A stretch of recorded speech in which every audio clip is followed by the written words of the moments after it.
Hello, and I wanted to drop another reading today because yesterday I dropped one and it got deleted because I got a call from a client, which I am so grateful for. I do private readings. If you are interested, DM me. You can make an appointment.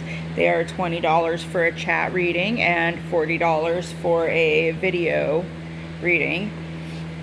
Mediumship I also do, but that is a chat only because I require a picture of a past loved one in order to connect two people for you. So let's get into this reading. So first of all, I think it's significant that I pulled out the Oracle decks only, and there was a tarot card mixed in with my boxes, and it's the Tower. Well, I know that everyone is going through shakeups because we have Mercury in retrograde, Neptune, and Pluto in retrograde right now. So that's three retrograded planets, but obviously Mercury is closest to us, our sun, so it's going to be the one that's affecting us the most. Fortunately, Mercury retrograde is also a short transit compared to Neptune and Pluto. But the Tower represents shakeups.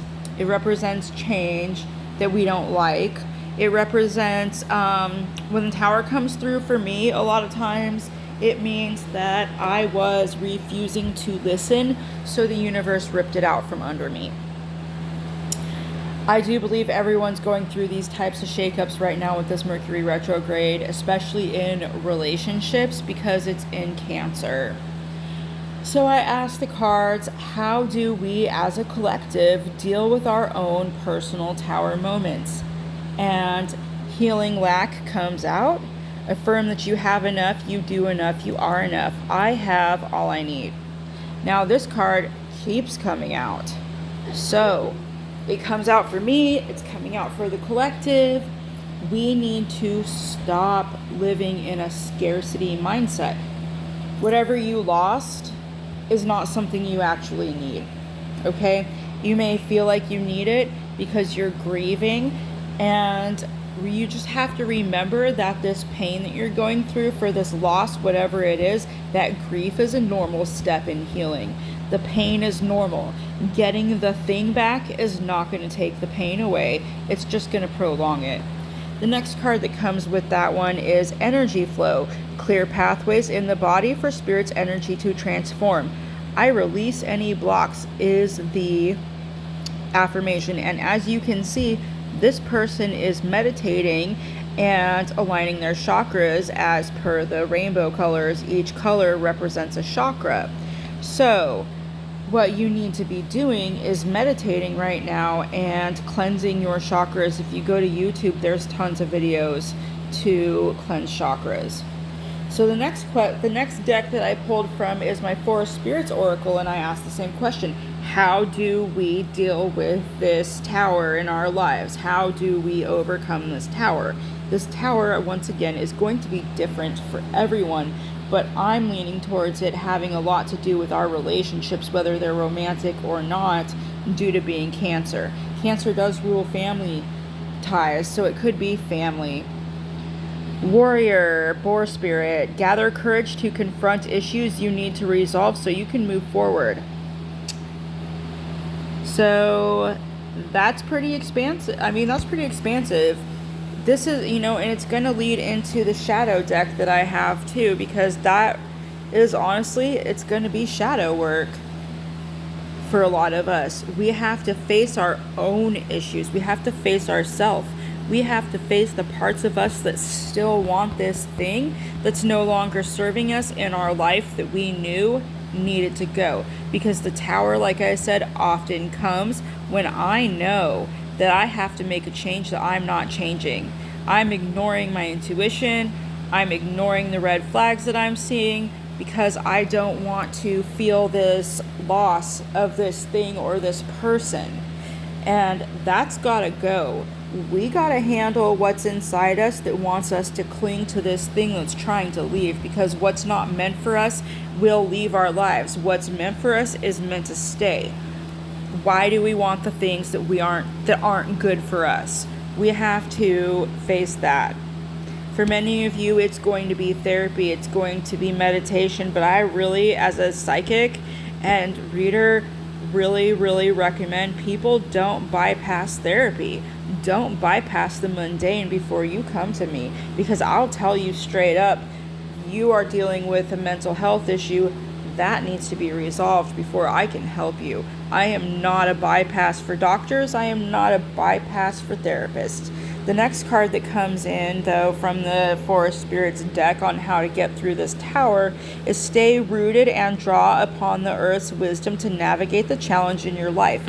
Don't let your feelings of grief and your feelings of loss pull you out of your path.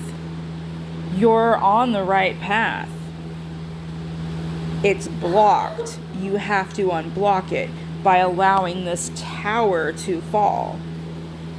So we're moving on to the shadow now. Surrender to change. Resistance creates suffering. Flow with transformation rather than against it. What did I say about the tower bringing upon change that we don't necessarily want to see but needs to happen, and that we have to surrender to it? I promise you that the tower is so much easier to deal with when you don't resist this change. It's blocking your energy flow. It's blocking your abundance. You have to let it go. Breaking mental chains. That's the other card here. Old belief systems can keep you stuck. Be willing to challenge and rewrite them. What did I say about confronting the things that make us want to hang on to things in our life that no longer serve us? We have to let go of what does not serve us, because the tower comes in. Major Arcana represents things that are unchangeable, things that we have no control over. The control we have in the situation is to release it and let it go. Whatever that release looks like for you. Many of you might be like Mystic Mandy, Queen of Cups. How do I release? Well, for everyone, that's going to be different. Many of you, it's going to simply just be saying that I no longer hold on to what serves me. It has gone out of my way. Boom, and visualize it being gone. Others, we're going to want to write stuff down maybe. Maybe you need to write down, I release this person from my life. May they go so that other things can take its place that is meant for me, and then you burn it. Me, I'm going to nature today because I am not free of this tower either. I had to let it go, and I had to let something go that I really wanted to make work, but it wasn't working. It hasn't been working for a long time, and I finally accepted that. So today, I'm going to the ocean because the ocean gives me everything that I ask for. So I have to go talk to the water. But I also need to just go to the water and feel buoyant. Because like I told a friend of mine, embracing uncertainty just came through also, you guys, while I was looked over to gather my decks and saw this. And I was like, yep, this is part of the reading. Not knowing what's next is not failure. It is an opportunity for reinvention. I understand how important security is, and part of being secure is knowing what's coming next. But my job isn't to tell you what's going to happen in the future. You write your future. My job is to tell you what you're not seeing right now so that you can make a different choice, or you can stay where you're at. That's up to you. This is what we're talking about again, about where you have control in the situation. Your control in the situation is to release it. Or you can stay stuck in the shit, that's fine with me too.